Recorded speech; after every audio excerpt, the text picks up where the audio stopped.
सभी श्रोताओं को राम राम। तो आज हम बालकांड के प्रथम सोपान में मानस निर्माण की तिथि का श्रवण करेंगे। तो आइए श्रवण करते हैं। इसमें श्री तुलसीदास जी कहते हैं, मैं आदर पूर्वक श्री शिवजी जी को सिर नवाकर श्री रामचंद्र जी के गुणों की निर्मल कथा कहता हूँ।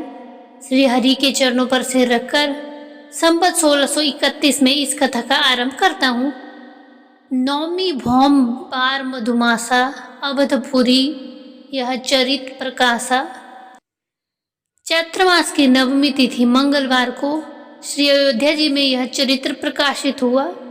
जिस दिन श्री रामचंद्र जी का जन्म होता है, वेद कहते हैं उस दिन सारे तीर्थ वहाँ श्री अयोध्या जी में चले जाते हैं। असुर, नाग, पक्षी, मनुष्य, मुनि और देवता सब अयोध्या जी में आकर श्री रघुनाथ जी की सेवा करते हैं। बुद्धिमान लोग जन्म का महोत्सव मनाते हैं और श्री राम जी का सुंदर कीर्ति स्गान करते हैं। सज्जनों के बहुत से समूह उस दिन श्री सरयू नदी के पवित्र जल में स्नान करते हैं और हृदय में सुंदर श्याम श्री रघुनाथ जी का ध्यान करके उनके नाम का जप करते हैं। वेद पुराण कहते हैं कि श्री सरयू का दर्शन, स्पर्श, स्नान और जलपान पापों को हरता है। यह नदी बड़ी ही पवित्र है। इसकी महिमा अनंत है, जिसे विमल बुद्धि वाली सरस्वती जी भी नहीं कह सकती। यह शोभ्यमान अयोध्यापुरी सब लोकों में प्रसिद्ध है और अत्यंत पवित्र है। जगत में 4 खाने के अनंत जीव हैं। इनमें से जो कोई भी अयोध्यापुरी में शरीर छोड़ते हैं वे फिर संसार में नहीं आते। जन्म मृत्यु के चक्कर से छूटकर भगवान के परम धाम में निवास करते हैं। इस अयोध्यापुरी को सब प्रकार से मनोहर, सब सिद्धियों को देने वाली और कल्याण की खान समझकर मैं इस निर्मल कथा का आरंभ करता हूँ, जिसको सुनने से काम, मद और दम नष्ट हो जाते हैं। इसका नाम रामचरितमानस है, जिसको सुनते ही कानों में शांति मिलती है।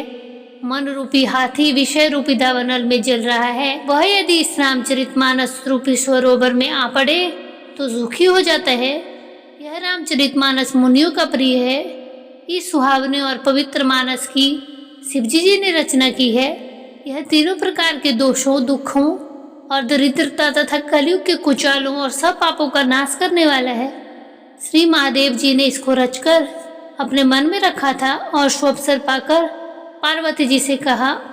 इसी से शिवजी जी ने अपने हृदय में देखकर और प्रसन्न होकर इसका नाम रामचरितमानस रखा। कहूँ कथा सोई सुखद सुहाई, सादर सुरहूँ सुजन मन लगाई। मैं उसी सुख देने वाली सुहावनी राम कथा को कहता हूँ। हे सज्जनों, आदर पूर्वक मन लगाकर इसे सुनिए। तो इस प्रकार आज की कथा समाप्त होती है। तो हम कथा को यहीं विराम देते हैं। कल की कथा मानस का रूपक और महात्म्य इसका हम श्रवण करेंगे। तब तक के लिए आप सबको जय श्री राधे श्याम, जय श्री सीताराम।